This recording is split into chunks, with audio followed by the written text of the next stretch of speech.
maybe last month, a Gallup poll conducted in 2015 found that between 40 and 50% of smartphone users buy a new phone whenever it is available.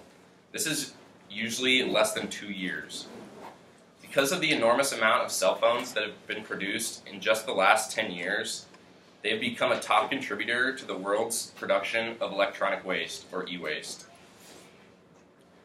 E-waste used to be printers and old computer monitors the size of suitcases. But after researching e-waste, I've learned that it is gaining a new face: smartphones. The sheer number of smartphones thrown away is largely due to the culture surrounding them, and it has a dangerous effect on the environment. Companies like Apple and Samsung fiercely advertise their new products, which are only slight improvements over the last versions. A Gartner research company survey last year found that 1.5 billion smartphones were sold worldwide in 2017. Only 2.3 billion people owned smartphones last year, though, meaning that a huge partition of the population simply replaced their old phone with a new one. Apple and Samsung also build their phones to be obsolete within a few years of their production, a practice known as planned obsolescence. An article from AppleInsider.com, written in January of this year, reports that Apple is being bombarded with class action lawsuits for its practice of planned obsolescence. Citizens across the world are upset that their phones are being slowed down by the companies that made them. The tremendous number of phones sold and used would not be as big of a problem as it is if not for the ways they were disposed of. When phones are thrown away or recycled, they become e-waste.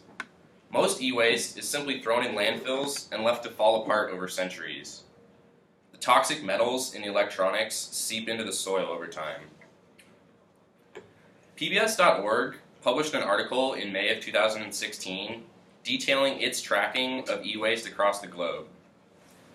E-waste that originated in Washington state ended up in Taiwan, Pakistan, Kenya, Hong Kong, and many more places.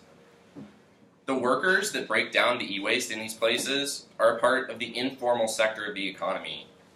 This means that they are largely self-employed and are only moderately skilled. When the process is not supervised and well regulated, it is very dangerous to the workers and toxic to the environment. Workers remove the valuable materials from the waste, such as gold from the circuit boards, and discard the rest. The heavy, relatively non-valuable metals, such as zinc, cadmium, and lead, are left to seep into the ground. These destroy soil fertility and render the water supplies useless. Most of these metals are toxic as well. Lead was historically used in cheap paints and is infamous for its developmental defects caused by contact with it. A 2013 article in the peer-reviewed journal The Science of the Total Environment states that toxic runoff from crude e-waste sites will make these areas uninhabitable within the next few decades. The fact that a large amount of e-waste is processed in low-income areas in developing countries means that the people who process the e-waste are not always able to escape these toxic environments.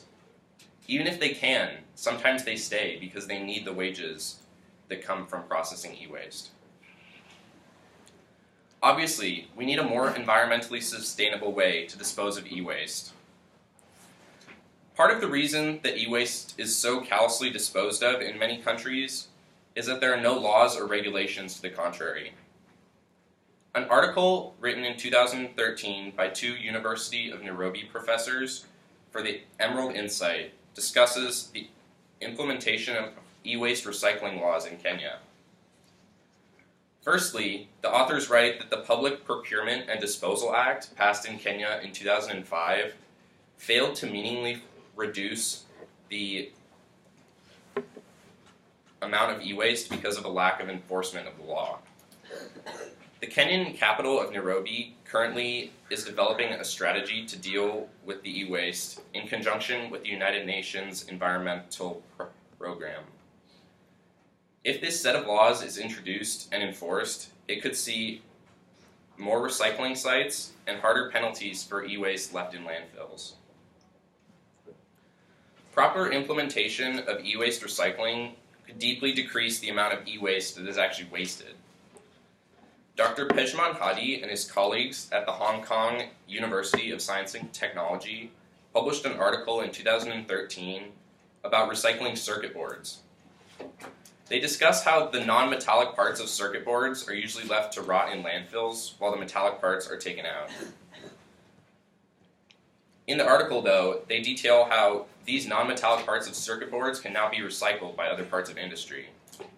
Under Dr. Hadi's vision, a circuit board becomes like an aluminum can or a plastic bottle. Every part of it can be recycled and made into a new useful product.